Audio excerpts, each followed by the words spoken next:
Hop. Alors là, je vous ai fait des exemples simples. Alors, je les ai fait en photo.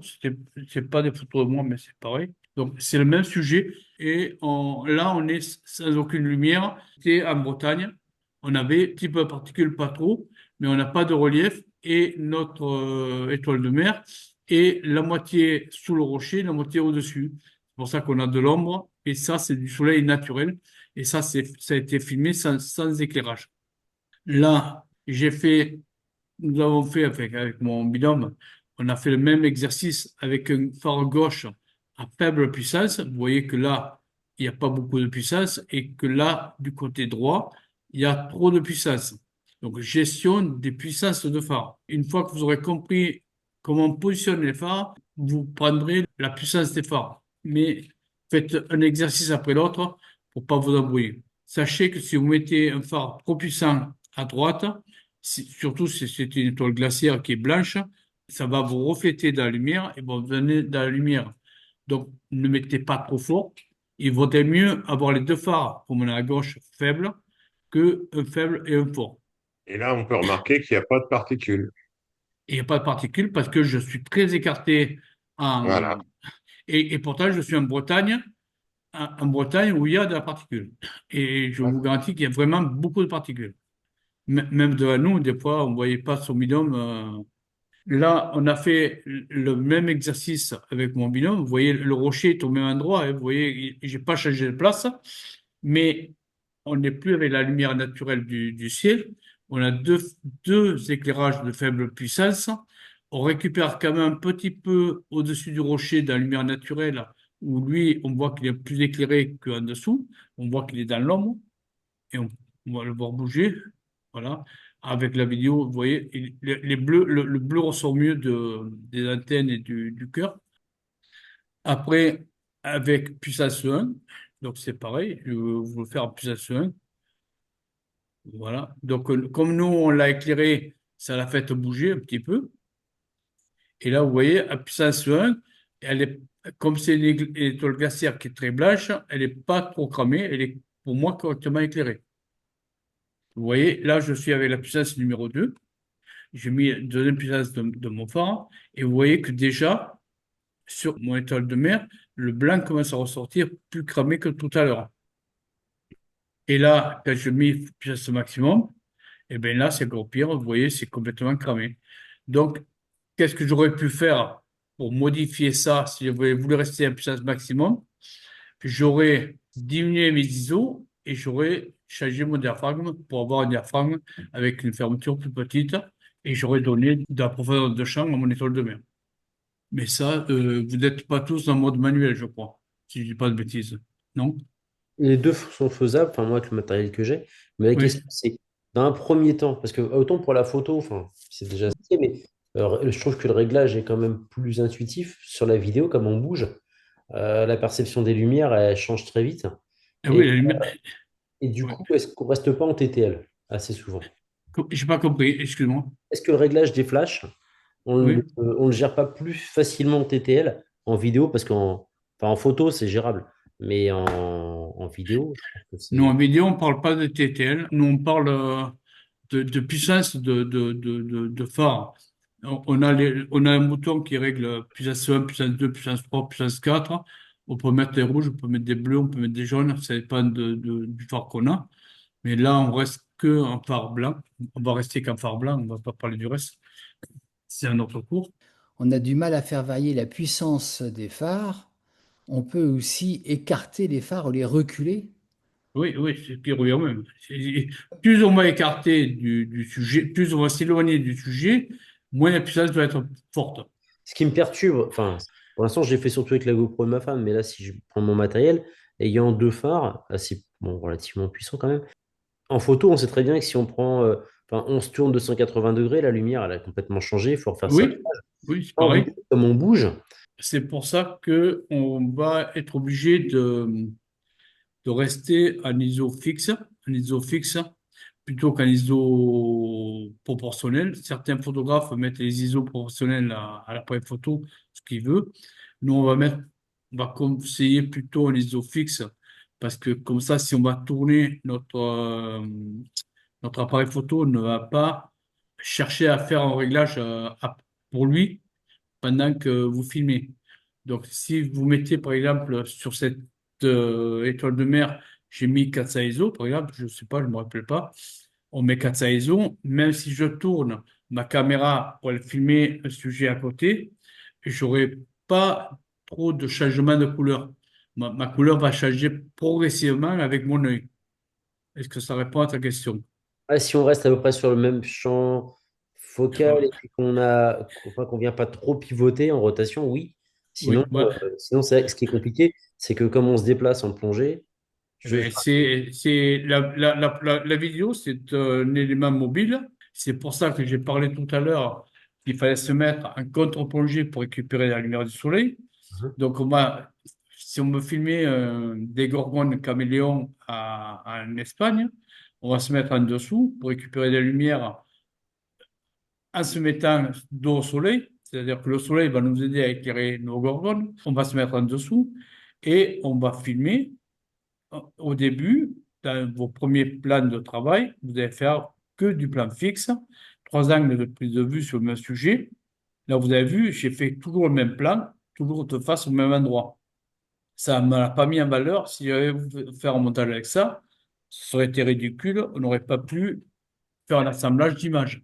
Pour faire un assemblage d'images, il aurait fallu que je fasse plusieurs plans sur le même sujet et on va faire des mouvements de caméra. C'est pour ça que pour faire nos mouvements de caméra, qu'on verra dans 15 jours, les mouvements de caméra, on va les faire avec des ISO fixes et pas des ISO mobiles. Bon, parce que certaines caméras, certaines personnes bloquent les ISO de 400 à plus de 800, par exemple. Donc, l'appareil photo va faire ce qu'il veut. Si vous faites ça, vous allez vous apercevoir que à la prise de vue, votre appareil photo va pomper et chercher son réglage. Entre la photo et la vidéo, on est le même monde aquatique, sauf que en photo, on va chercher un moment où le mérou ouvre la bouche. On va essayer de trouver ce moment-là. Ça, tandis qu'avec la vidéo, on va chercher un moment global d'ensemble. Là, vous avez vu, quand je fais l'image d'avant, je vais faire ça.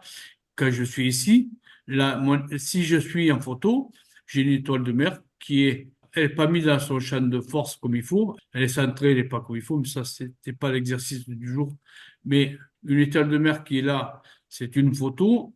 Et si on rush, on va voir des petits polypes dessous qui marchent. Et sur une photo, ça va pas nous intéresser de voir les polypes forcément. Mais nous, en vidéo, comme on est là sur une étoile de mer qui est une vue d'ensemble de l'étoile de mer, qui est pas, on va pas voir tous les détails. Mais si la vidéo marchait, comme elle marchait tout à l'heure, je sais pas pourquoi, les petits polypes ou les antennes qu'il y a dessus ici, tout ça, ça bouge légèrement et on va pouvoir voir les yeux des bras sensitifs qui vont bouger et chercher le substrat ou la nourriture. Et ça veut dire que, comme on va faire l'analyse de plantes dans 15 jours, le deuxième plan que je vais travailler, je vais filmer en beaucoup plus rapproché les ventouses du bras de l'étoile de mer et on va filmer le bout du bras pour voir ces antennes qui sont devant sensitives. Donc tout ça, ça va mettre en rapport pour aider à valoriser nos images. Donc la balance des blancs, c'est comme les ISO, on va parler de la même chose. La balance des blancs, où vous avez le choix de vous mettre en balance des blancs automatique en balance des blancs nuageux ou réglé par rapport à l'absence de vos phares. Ça, c'est en fonction de vos capacités. Vous connaissez votre appareil photo, savoir si vous savez le gérer ou pas.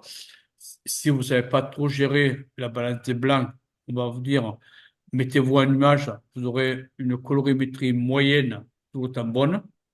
Si vous mettez un balance des blancs automatique, votre appareil va pomper légèrement quand vous êtes de plein soleil à dos au soleil.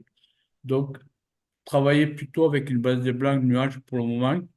Ou si vous connaissez bien vos réglages de phare, mettez-les, si vous avez un phare à 6000 Kelvin, à mettre, donc, regardez pas ce qu'il y a écrit sur votre phare. On va travailler sur le 6000 Kelvin. On va mettre légèrement en dessous de la puissance de vos phares parce qu'on va réchauffer la lumière de la qualité de votre image. On aura des couleurs beaucoup plus chaudes, moins agressives. Les bleus très soutenus sont très agressifs. C'est pour ça qu'on va mettre légèrement en dessous des Calvin pour régler ça. Donc, en liste de course, ben, ce qu'on a dit tout à l'heure, faire de face, du bas vers le haut, du haut vers le bas. Mais après, ça, je vous donnerai, quand vous allez à la mer, avant de partir, vous me le direz, je vous donnerai des listes de courses à faire. Voilà. Et à l'analyse des rushs, ben, on verra ce que j'ai essayé de vous apprendre ce soir, le mettre en concret, qui n'est pas simple à expliquer en visio. En direct, c'est un peu c'est encore compliqué, mais c'est plus facile en direct. Voilà les grandes lignes, ce que je peux vous aider pour l'éclairage artificiel et naturel. Mais après, il y a beaucoup de travail sur soi à faire, hein. Ne vous en faites pas. Vous n'allez pas tout réussir du premier coup. Donc, faut y aller avec parcimonie, sujet sous-éclairé. Je pourrais vous aider au montage à récupérer de la lumière dans vos vidéos. Avec le DaVinci, on pourra récupérer de la lumière, remettre de la lumière. Une image qui est trop éclairée, qui est cramée, je n'arriverai pas à vous aider à la récupérer. Donc, une lumière trop sombre, ça se récupère. Une lumière trop éclairée, ça se récupère. Comme en photo d'ailleurs, c'est pareil. Si vous avez une photo qui est légèrement trop sombre, vous pouvez l'éclaircir, vous pouvez mettre un peu de contraste, vous pouvez mettre un peu de travailler les hautes lumières et tout ça. Donc en haute lumière, vous allez pouvoir remettre de la lumière dans votre image parce que dans vos exifs, vous allez pouvoir récupérer de la matière. Mais si une image elle est cramée, vous récupérez plus rien. Il vaut mieux sous-éclairer que suréclairer. Il y a trois choses que je vais quand même redire. C'est éclairer le plus loin possible de votre axe de prise de vue et le plus haut possible et incliner à 45 degrés vers votre sujet. J'ai une petite question encore sur la prise de vue. Quand on veut faire un champ, enfin une profondeur de champ assez courte, et puis après on veut faire un plan plus éloigné, mais Oui, sur le même rush. oui. La gestion de la lumière, forcément en vidéo, ça va Ah, être. ça sera très compliqué. Ça va être compliqué. C'est deux analyses d'images différentes. D'accord. Mais c'est gérable, tout est gérable. Mais moi, je arrive à le faire parce que on manipule beaucoup. Il faut plonger régulièrement, le faire ces exercices. Par exemple, si vous voyez un nudibranche sur les flablines qui bougent dans tous les sens, pour arriver à récupérer quelques secondes de rush sur une flamme qui est là. Et si vous voulez faire un plan d'ensemble pour situer votre animal là où il se trouve, ben vous mettez on va dire, à moins d'un mètre de votre flameline, vous voyez tout l'ensemble, vous essayez de positionner pour récupérer le bleu du ciel, pour amener du bleu dans votre image, en dessous de la flameline. Vous faites 5 ou 6 ou 7 secondes là-dessus. Et après, le deuxième plan, vous allez vous rapprocher de la flamme, mais sur un angle de prise de vue différent. Parce que si vous mettez à 1 mètre de votre, on va dire, un sujet plus facile. La flamme ça bouge trop, c'est compliqué. Vous êtes sur une rascasse, comme on disait tout à l'heure. Vous étiez à 1 mètre éclairé très fort pour éclairer votre rascasse. Et vous voulez vous rapprocher de la rascasse pour la faire plus entière dans votre plan. Si entre vous et votre sujet, vous étiez à 1 mètre, vous mettez qu'à 80 centimètres dans le sens linéaire de la prise de vue, vous allez faire un saut d'image qu'on appelle chez nous, c'est-à-dire que où je m'utilise le rush numéro 1 ou le numéro 2, mais je n'utiliserai pas les deux. Parce que si j'ai moins de 30% entre moi et mon sujet en linéaire, je vais avoir une sorte de saut d'image et je ne pourrai pas exploiter les deux rushs.